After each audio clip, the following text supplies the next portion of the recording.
عبدالرزاق نے بیان کیا، کہا ہم کو معمر نے خبر دی، انہیں زہری نے، انہیں ابو سلمہ نے، اور ان سے جابر بن عبداللہ رضی اللہ عنہ نے بیان کیا کہ ہم نبی کریم صلی اللہ علیہ وسلم کے ساتھ نجد کی طرف غزوے کے لیے گئے۔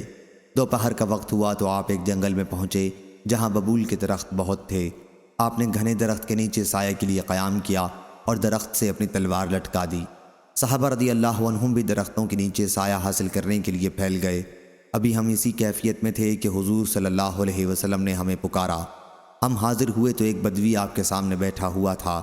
حضور صلی اللہ علیہ وسلم نے فرمایا کہ یہ شخص میرے پاس آیا تو میں سو رہا تھا، اتنے میں اس نے میری تلوار کھینچ لی اور میں بھی بیدار ہو گیا۔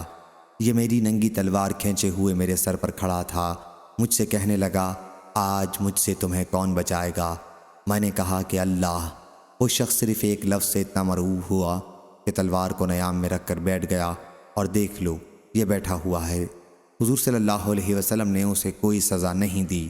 صحیح بخاری حدیث نمبر 4139۔